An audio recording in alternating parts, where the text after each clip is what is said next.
চট্টগ্রাম বিভাগের অন্তর্গত দেশের দক্ষিণ পূর্বে অবস্থিত নোয়াখালী শুধু ভৌগোলিক, প্রশাসনিক কিংবা অর্থনৈতিকভাবেই সমৃদ্ধ না, জ্ঞানীগুণী ব্যক্তি দিয়েও সমৃদ্ধ একটি জেলা, যার ইতিহাস, সংস্কৃতি ও মানুষের অবদান দেশের পরিধি পেরিয়ে বিশ্বমঞ্চ ছাপ রেখে গেছে।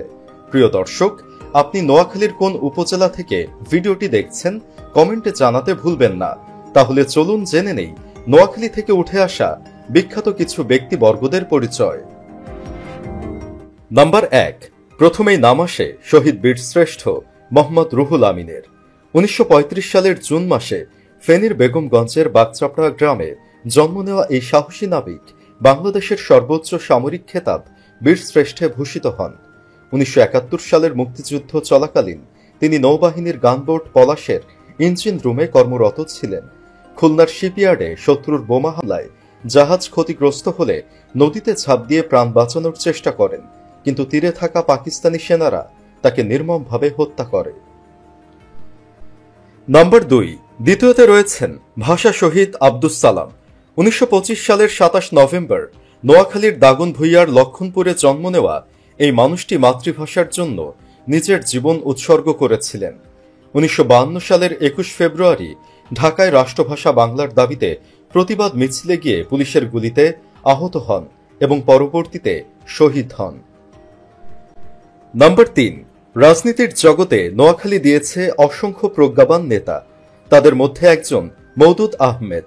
তিনি বিএনপির ও জাতীয় পার্টির প্রতিষ্ঠাতাদের অন্যতম। এছাড়াও একজন দক্ষ আইনজীবী। তিনি দেশের উপপ্রধানমন্ত্রী, উপরাষ্ট্রপতি, যোগাযোগ মন্ত্রী সহ নানা গুরুত্বপূর্ণ পদে থেকে জাতীয় রাজনীতিতে রেখেছেন অমোচনীয় ছাপ। নাম্বার 4, নোয়াখালী দিয়েছে বাংলাদেশের প্রথম নারী স্পিকার শিরিন শারমিন চৌধুরীকে। চাটখিল উপজেলার সন্তান এই মেধাবী আইনজীবী ঢাকা বিশ্ববিদ্যালয় থেকে প্রথম শ্রেণীতে প্রথম হয়ে পিএইচডি অর্জন করেন যুক্তরাজ্য থেকে। 2013 সালে তিনি জাতীয় সংসদের প্রথম নারী স্পিকার হিসেবে ইতিহাস সৃষ্টি করেন। নাম্বার 6, নোয়াখালীর রাজনীতির আরেক শক্তিশালী নাম ওবায়দুল কাদের। কোম্পানিগঞ্জ বড় রাজাপুর গ্রামের এই মানুষটি দীর্ঘদিন ধরে আওয়ামী লীগের সাধারণ সম্পাদক এবং সড়ক পরিবহন ও সেতু মন্ত্রী হিসেবে দেশের অবকাঠামো উন্নয়নে গুরুত্বপূর্ণ ভূমিকা পালন করেছেন। রাজনীতিতে বর্তমানে তিনি একজন চরম বিতর্কিত ব্যক্তি। নাম্বার 7, সংস্কৃতি ও বিনোদনের দুনিয়াতেও নোয়াখালীর অবদান কম নয়। চলচ্চিত্র নির্মাতা মোস্তফা সরোয়ার ফারুকী তার ভিন্নধর্মী গল্প বলার ধরন ও আন্তর্জাতিক মানের নির্মাণ শৈলীতে বাংলাদেশের চলচ্চিত্রকে দিয়েছেন নতুন পরিচয়। মোস্তফা সরোয়ার ফারুকী বর্তমানে অন্তর্বর্তী সরকারের সংস্কৃতি উপদেষ্টার পদে বহাল রয়েছেন। নাম্বার 8, বিশ্বমঞ্চে নোয়াখালীর আরেক বিস্ময়কর মুখ জাওয়েদ করিম। পূর্ব জার্মানির মার্সেবার্গ শহরে জন্ম হলেও তার পৈতৃক নিবাস নোয়াখালীতে। তিনি ইলিনয় অ্যাট আবার্না শ্যাম্পেন বিশ্ববিদ্যালয়ে পড়াশোনা করেন এবং পড়ালেখার মাঝপথে পেপালে যোগ দেন। তিনি ইউটিউবের সহ প্রতিষ্ঠাতা এবং এই প্ল্যাটফর্মে প্রথম ভিডিও আপলোডকারী ব্যক্তি। নাম্বার 9, বিনোদন জগতে আরও আছেন শবনম ইয়াসমিন বুবলি। সোনাইমুড়ির মেয়ে।